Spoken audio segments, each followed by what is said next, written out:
Cet homme a caché une pomme pourrie dans le réfrigérateur puis a soigneusement dispersé des œufs de cafard, connus pour leur vitesse de reproduction étonnante, les laissant éclore dans chaque placard. Après avoir terminé son travail, il s'est glissé dans le lit de sa locataire, faisant semblant que tout était normal. Pour éviter d'être découvert, il a programmé son réveil à 5 heures du matin. Quand l'alarme a sonné, il s'est levé discrètement pour utiliser sa brosse à dents, puis l'a remise exactement à sa place, avec un écart ne dépassant pas un demi-millimètre. Ensuite, il a furtivement ajouté quelque chose dans ses produits de soins pour la peau, une substance qui rendrait sa peau insupportablement démangeante. Avant de partir, il a également volé sa montre. Ce n'était qu'une étape dans son plan global. Nick était parfaitement calme car il était le gestionnaire de l'immeuble. Il possédait une clé de secours pour chaque appartement et enregistrait les allées et venues des locataires. Le lendemain matin, Anna s'est réveillée en se sentant anormalement fatiguée. Sans le savoir, elle a utilisé la même brosse à dents et appliqué la crème pour la peau altérée. Lorsqu'elle s'apprêtait à sortir, elle a consulté son téléphone et a découvert de nombreux messages de harcèlement inquiétants. Nick avait étudié minutieusement chaque mouvement d'Anna. Chaque jour, il se cachait sous son lit, observant et attendant. Une fois qu'elle s'endormait, il mettait un masque, sortait dessous le matelas et sortait une mystérieuse drogue. Il utilisait soigneusement une serviette imprégnée de cette substance pour faire perdre conscience à Anna. Ce jour-là,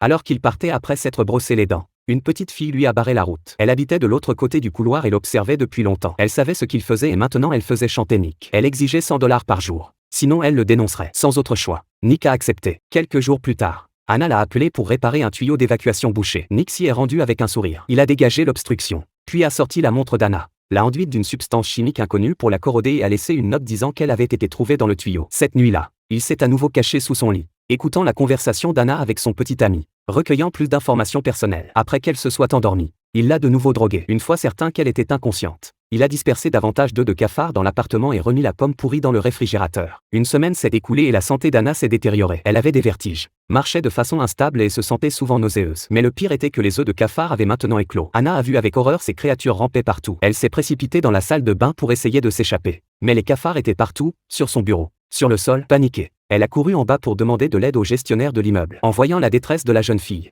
Nick n'a pas pu s'empêcher de sourire en cachette. Il était fier du chaos qu'il avait créé. Tout se déroulait selon son plan.